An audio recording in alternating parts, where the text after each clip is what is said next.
We Live in Time is a movie that I did watch in theaters several months ago, but considering how the film is now available to watch on HBO Max, and that Valentine's Day is right around the corner, I figured I would take the time to share my thoughts on this A24 romance. Which is to say that I did actually enjoy it quite a bit.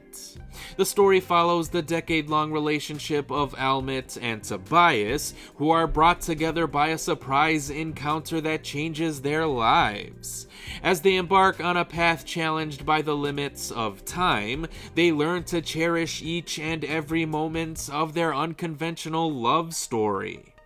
And unconventional should probably be considered the key word in that sentence, because We Live in Time is not a traditionally straightforward love story.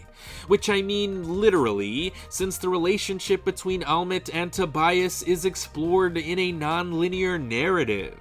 So anyone looking to enjoy a more traditional romance film may be turned off by the fact that they'll need to unscramble the story being told, as it bounces around from one time frame to another, seemingly at random. But I personally didn't mind how jumbled the story was, because it felt like I was watching key moments from Almit's life. Moments that she could have been reflecting on later in her life. So, We Live in Time is more than just a simple little romance film. It's actually a powerful examination of one's life in general. One that reminds us to cherish each and every moment with our loved ones, no matter how ordinary those moments may feel. And that may sound like a fairly simple and cliche message, but it is one that deeply resonated with me, especially as someone who recently had a loved one undergo a failed chemotherapy treatment. Which, not to get personal, but this movie was very hard for me to watch at times.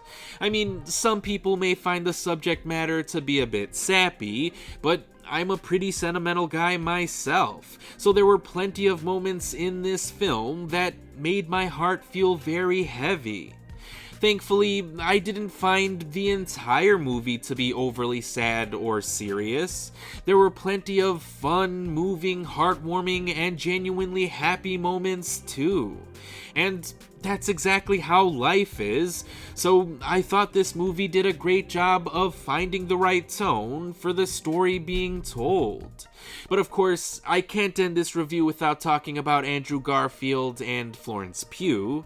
These two have absolutely perfect chemistry together, and their performances definitely carried the film overall. I mean, I don't know if I would have enjoyed this movie as much as I did if it weren't for these two actors, because I absolutely loved their dynamic with each other. So I honestly can't praise their performances enough. Still, while I'm not sure if I would be able to rewatch the movie anytime soon, given how the subject matter resonated with me personally, I can't deny that I did happen to enjoy the movie overall. Which means that We Live in Time would definitely get a recommendation from me. And I appreciate anyone who took the time to hear my thoughts on this movie, so as always, thanks for watching.